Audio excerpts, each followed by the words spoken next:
A very good evening all. I'm Vidyalaya and this is the Tuesday night's Vision of Asia episode.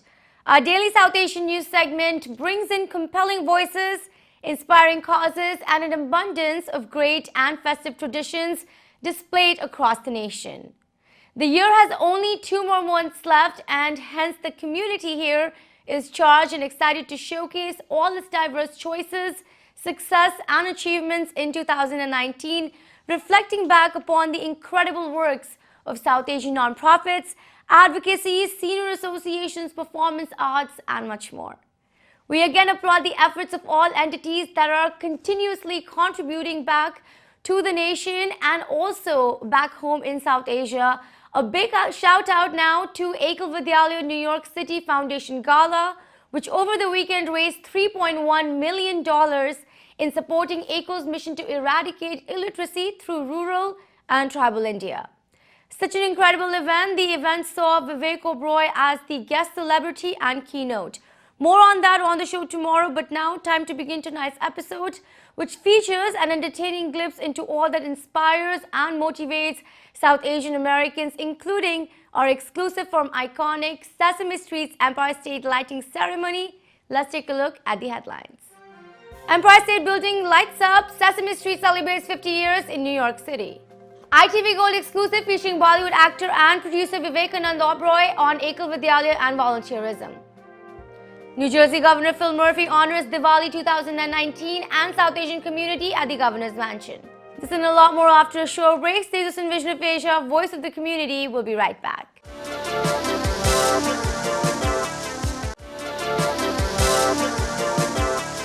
Welcome again, I'm Vidyalaya and you are watching the Tuesday night South Asian news segment, Vision of Asia. Let's begin tonight's episode taking a look at an exclusive story featuring one of television's most iconic show that truly defined the childhood of most children around us. We are talking tonight about Sesame Street Workshop, a show for every child. With its great combination of education and media, Sesame Street is working as a non-profit and has expanded its global reach with programming in over 150 countries across the globe. Recently, the great children's TV show celebrated 50 years, reaching quite a milestone. In the honor of Sesame Street's 50 years of television, New York City's Empire State Building hosted a lighting ceremony which lit up the Empire State Building in yellow and green. Held in attendance with the Mayor's Office of New York City, along with Steve Youngwood, President of Media and Education and Chief Operating Officer for the Sesame Street Workshop, and legendary Carol Spiney. The event saw distinguished members discussing the impact of the show and an amazing glimpse with the popular Muppet, Big Bird. Here is the story coming in from New York City, Empire State.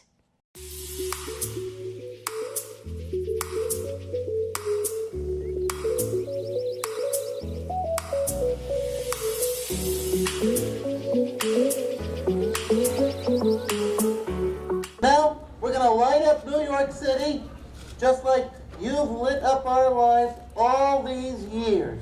Hello everyone, you are watching ITV Gold and I'm your host Aditi Lamba here with cameraman Rajay Apati, and we are here at the Empire State today bringing you the lighting ceremony for Sesame Street's 50 years of magic and 50 years of celebration.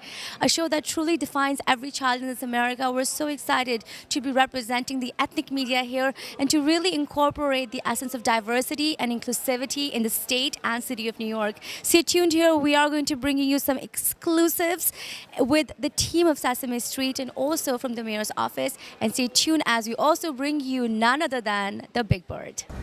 For the last 50 years, Sesame Street has been such an integral part of our lives. It is the most watched children's program in history. Whether you watch the show as a child or introduce it to your own family, the educational program has had a positive influence on everyone, including kids in over 150 countries who have found their way to Sesame Street. 50 years ago this Sunday, November 10th, 1969, Sesame Street made its debut. And from day one, New York City was not just the location of our studio and our offices, but the very inspiration for our one-of-a-kind street, where the colorful, furry, feathered characters and humans live and learn together. New York and Sesame share important values, embracing diversity, innovation, and a welcoming spirit. And Sesame Street is New York, and there's no more quintessential symbol for this great city than the Empire State Building. Sesame Street, 50 years of magic, 50 years of celebration. How are you feeling today? The Empire State is going to be lighting up in beautiful colors of the show. We feel amazing. You know, November 10th, this Sunday, is going to be our official anniversary. The show first aired November 10th in 1969. And we're birthed in New York. We get our energy from New York. And to combine this New York icon with another New York icon in Empire State Building is such an incredible way to mark and celebrate, not only for the people in New York who will be able to see it, but thanks to the magic of media, which we hope it goes across the world through the internet and sort of et cetera. You know, it's amazing how Sesame Street has gone so far, 150 countries, an amazing nonprofit, as well as something that's truly combined education and media all together. You know, you went to Yale, you went to Stanford, you are a media mogul who has worked with many, many huge entities who sort of bring the sustainable education system in television. What's your take on that entire industry right now when you look 50 years into this entire business and you see so much work and amazing, results in the end? Yeah, I think that, the Sesame Workshop and Sesame Street was founded in the idea, how do you harness the power of media to help educate kids and give everyone equal access to education? You know, the reality today is that media is becoming more and more a part of everyone's life. So that is the exciting part about it. And it makes our mission even more and more relevant than ever. Of course, also, it's a much more fragmented world, which to us means we just have to keep doing our job as well as we can because there's so much competition for that engagement. And without that engagement, we're not going to be able to fulfill our mission. So on the one hand, there's incredible opportunity, but we also know that, we have to continue to innovate if we're going to be relevant and have the impact that we want to have. It means so much to us that for miles around, people will be able to look up and see a brilliant and heartwarming illustration of two New York landmarks, institutions, and symbols, two global icons shining together in the New York City skyline. You know, since education has meant so much to you, you've basically dedicated your entire life into this industry. When you're looking at, helping children such as Syrian refugees, yes. when the work is going beyond just the U.S., yes. What are your hopes for Sesame Street when we're looking at now it completing 50 years and still continuing to empower more? Our hopes are to continuing to do what we do on a top level, which is help kids grow stronger, smarter, and kinder, and use the incredible sort of power of engagement of media to do it. But obviously to do it with the issues that matter most. And we always ask ourselves, where are there issues that are addressing kids and families, and where are we in position to use what we do so well to help it? You mentioned the Syrian refugee, and that was one of the biggest one of the greatest humanitarian crises in the history, if not the greatest, and with very little effort going to early childhood education. And we saw the opportunity combining with the IRC to both from a mass media and a targeted community-based way to go in there and help educate these kids who are the future of that region, let alone the world, and have a real impact. And that is just an example of the many ways we think that we can address issues of the day and help change the world for a better place. For over 50 years, Sesame Street has delighted children and parents alike, proving time and again that television can be a powerful force for education. And it's also featured one of the most recognizable New York City fictional landmarks. And so it was my absolute pride and pleasure to join the mayor earlier this year in telling everyone how exactly to get there when we officially renamed 63rd and Broadway Sesame Street. I'd like to introduce Mr. Spinney's foremost collaborator. At over 8 feet tall, he is the gentlest, wittiest, and most brilliant yellow of the avian species. Please join me in welcoming Big Bird. Hello there! Hi everybody, it's me, Big Bird! I'm so happy to be here for the first ever Carol Spinney Day!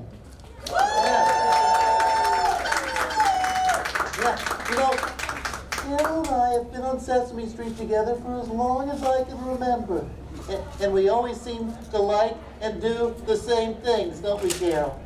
And sometimes it feels like he puts the words right into my mouth. starting this interview off, the connection of the mayor's office and the love for Sesame Street, the Big Bird, and so many of the Muppets has been such a big part of New York's fabric. A little reflection on how you're feeling today. 50 years, huge time. It's a huge time, and personally, it means a lot to me because I worked for Sesame when it was turning 25.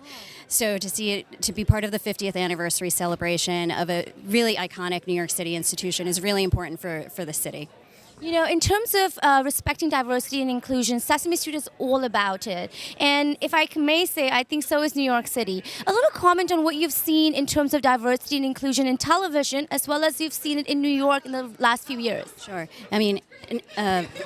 Sesame Street certainly set the standard for diversity on television, and as a made in New York production, it's definitely exemplary of the kind of diversity that we want to see on television now. And I think there's definitely been an increase in representation. When you look at the lineup of shows, you're seeing a lot more diversity in the characters and also behind the screen as well.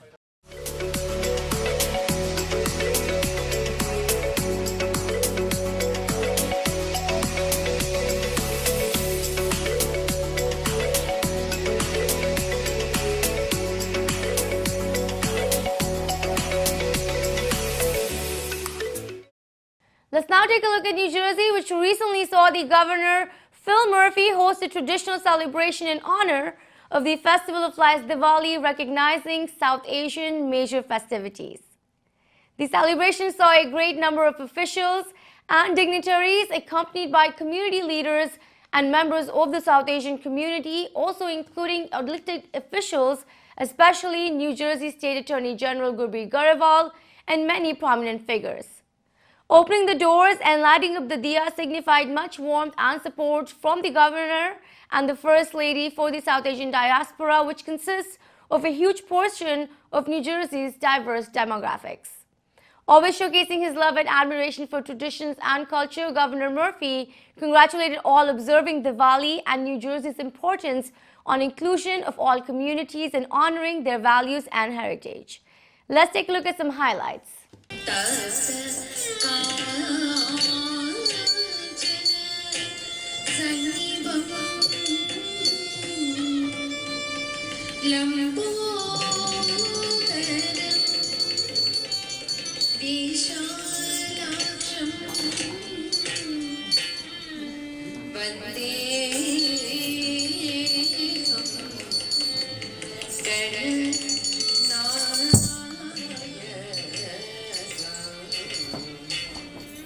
We're here at Drumthwacket, and we just hosted the governor's Diwali celebration. It's a time where we are remembering the victory of good over evil, light over darkness, and it's a time that reminds us to continue fighting as hard as we can for social justice in this state and everywhere else. Thank you. Just very briefly, we are thrilled to have you, and this speaks volumes about who we are as a state, and I love the notion of it takes a village, love and justice. Those are words that I think we can all take, and we talk all the time. I just recently on the campaign trail, we were talking about it takes a village. No matter how good any one of us is, we can't get there by ourselves. And so that's why we need legislators who are outstanding, great cabinet members, community leaders, elected officials up and down, faith leaders, whatever it might be. We get there better, stronger, probably faster if we do it together. And needless to say, all we need is love. There's no question about that. And your comments about justice touched me deeply. You know the phrase, the melting pot? Yes. So I used to be on the board of the NAACP, which is the nation's oldest, I think the world's oldest civil rights organization. And I learned, this is many, many years ago, and it was out of anger actually, but I think it's very apt that Reverend Jesse Jackson pushed back on the notion of a melting pot, because his point was that implies that we all get smushed in together. And he said there's got to be a better way. And he came up with, which I think is the great analogy of that pot of vegetable stew that simmers on the stove, in the sense that it tastes incredibly harmonious together, but the carrots taste like damn carrots and the potatoes taste like darn potatoes. And that's who we are as a state and who we should be as a country, that we are harmoniously together, the 9 million of us who call this great state our home, but we also at the same time are proud of and we retain our community's identity. And I think that's a great balance, and there's no community that speaks to that more so than the Indian community. We just had a lovely celebration. I want to wish everyone a happy Diwali, happy New Year, and hopefully this year brings as much light and celebration as possible for everyone. Hope you have a great rest of your year. I'd like to wish everybody out there a happy Diwali, and to those who celebrate the New Year, Sal Mubarak. We are fortunate enough to celebrate with the community at Drumthwacket, which is the governor's mansion of New Jersey. It is delightful how the governor and the First Lady opened their home to everyone, and it's a wonderful way to celebrate our holiday and have our community recognized. One of the things I think about when we're celebrating Diwali and the Ramayana is the notion that today nobody goes at it alone in our success, right? You're not doing it by yourself. You have a lot of help, right, Governor? A lot of help, a lot of help. And that's there, right there in the Ramayana, right? Rama was exiled to the forest, but he didn't go by himself. Lakshman, his brother, was with him. And Sita, the love of his life, was with him. Remember, this is the story I'm telling my little one, okay? So that's really important. And then when Sita was kidnapped and taken to present-day Sri Lanka, he didn't find Sita on his own. Hanuman helped him, right? Hanuman helped him. So he was never alone. And even in exile, he was not alone. He had the creatures in the forest, the birds and the animals and everyone. So that's one learning that I think is really, really important for us to remember, that no one succeeds on their own. But what was really important was seeing Governor Murphy talk about how important the South Asian community, the Indian community is to our beautiful state of New Jersey. So I'm wishing everyone a happy Diwali tonight. It's a very big day. It's very exciting that the governor opened his house. And the message that he made today was that regardless of our backgrounds, we're all here for the same thing. We're here to share peace and love, and that's part of the spirit of Diwali. So thank you so much, and have a great Diwali. It's an honor to be at the governor's mansion celebrating Diwali. It's a great honor, and I want to really wish each and every one of you from the South Asian community happy Diwali. And thank you for having us here, and Governor did a great job. Thank you all, and may God bless each and every one of you. Thank you. I want to wish a happy Diwali and a happy New Year. First and foremost, to my residents in the city of Passaic, and I also want to thank the governor for hosting Diwali celebration in Drumthwacket. It's an honor, and it shows the sign of his inclusivity, celebrating diversity, celebrating all of the diverse communities that make up our great state. And happy Diwali, happy New Year to all of those that are celebrating. Thank you. Hello, I'm Councilman Sam Joshi. Obviously I come from Edison, New Jersey. I'm so proud to be here right now at the governor's mansion. Governor Murphy is a terrific governor that embraces diversity and embraces our culture so much. It is terrific to be a part of the Democratic Party and the Democratic organization. We won so big last night, and to be celebrating the governor's house is terrific. Happy Diwali, Sal Mubarak. And it's time for another break. Stay with us in Vision of Asia. We'll be right back.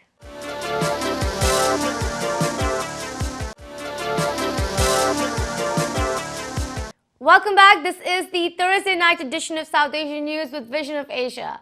Let's now take a look at our exclusive sit-down with Indian film actor and producer, known as one of the most versatile geniuses from the industry, Vivekanand Oberoi.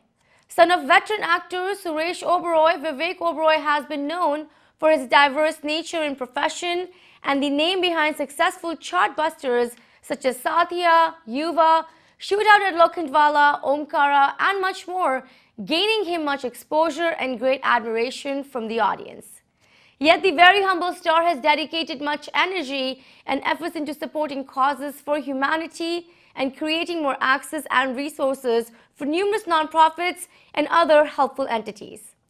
Recently, Mr. Vivekanand Oberoi sat down with us in New York City ahead of Ekal Vidyalaya Foundation's Nonprofits 2019 Gala Future of India, discussing much on pouring our hearts and wallets out for educating the most underprivileged, and also his journey in combining media, movies, and nonprofit together. Let's take a look at a segment from our interview with Vivekanand Oberoi. quick highlight on Ekal. You've been associated with the nonprofit for a little bit. Sure. And, you're known as Forbes' top young Indian philanthropist. Thank you. Yes. So, what has sort of driven that connection to that particular philanthropy? Firstly, I just want to say that I'm back in New York after eons.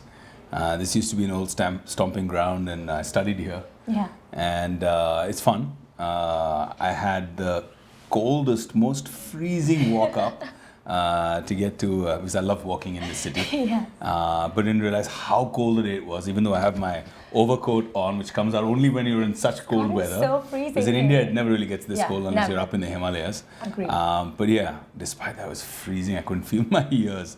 And it's also really interesting and fun that we're doing this interview in a doctor's office. Yes, we are. We are here at fantastic. Dr. Purvi Parikh's office, one of our amazing families. Thank you, Dr. members of Parikh, for all your Yes. philanthropy. And I guess this is a part of the philanthropy. Yes, we love it. Lending your office to us. Thank you.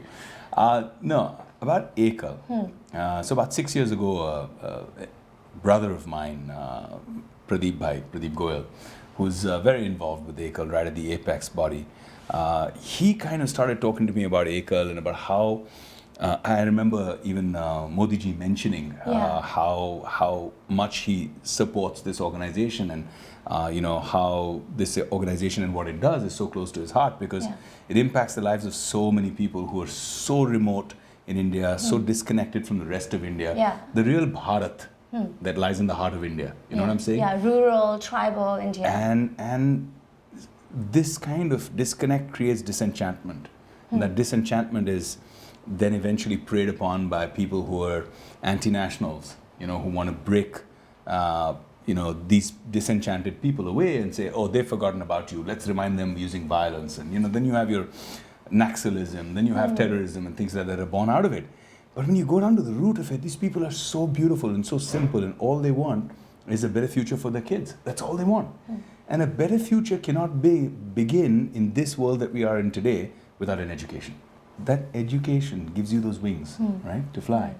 And a lot of these kids would stay out of the education system because the initial years, they weren't up to that second, third grade. They weren't initiated into the education system. So what Ekal does is actually so valuable and priceless at the same time. Right. But the brilliance of Ekal, why I bought into it, was it's not just a kid. I run a non-profit myself where we, for the last 11 years, it's called Project Devi. It's in Vrindavan, in Mathura. And we have now almost 3,000 girls that we've rescued from child prostitution and forced labor. That's incredible. And it costs us about $1 a day per child, right? Okay. To feed, to educate, to give health care to.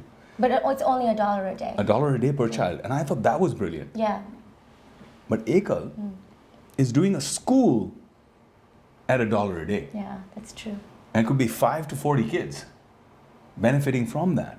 And to me, that is just brilliant. And it comes from a deep sense of honest integrity, volunteerism, to the truest sense. What do you think a common person should do in terms of just their nonprofit contributions? I've been blessed with a lot of success, and there was a time in my life, you have ups, you have downs. Yeah. I was going through a real down in my life, career-wise, personal life. I was going through a very public breakup at the time. I was going through a rough patch in my career, and it was all happening to me at the same time. And at that time, the first thing that human nature does is it teaches you to say, why me? I'm a good guy, I didn't hurt anybody, why me? Why is that happening to me? And you question, and you start to question God, you start to question your faith, you get angry, you get, miserable, morose, depressed, you swing, right, in terms of your mood. And for me, my mom has been my sanctuary. Yeah. She's been my healing force. I'm like what you would say in Sanskrit, a Matra Bhakta. So my mom has always been my inspiration. She's been somebody who's been, 40 years now, been working with non-profits, working with people in palliative care, last stages of cancer, just making, it was amazing because generally you do things that would create hope, right? It takes a very strong person to go where there's no hope at all and to still say that, okay, they're going to be in the last 15 days of life, but let me make those 15 days special. Let me home cook something for them and go feed them. Let me go read a book to them. Let me just talk. So she does that 40 years now. And she's taken so much pain from people and given them so much joy. So she's my hero. She's my real hero. It's, you know, people say, oh, you're so selfless. You do so much. Yeah. I say I'm selfish. I do it because it makes me happy. That's the only motive. That's why I've flown all the way from India to here to raise money for Ekal, because it makes me truly happy. You know, I have a certain sense of selfishness about it. It gives me joy that I can't get by winning an award or getting a fat check. What are your hopes, for that? And also, if you were to say a message for those donors and the volunteer body of Ekal, what would you say? Just one line to all those guys with the big wallets, that I hope your hearts are bigger than your wallets.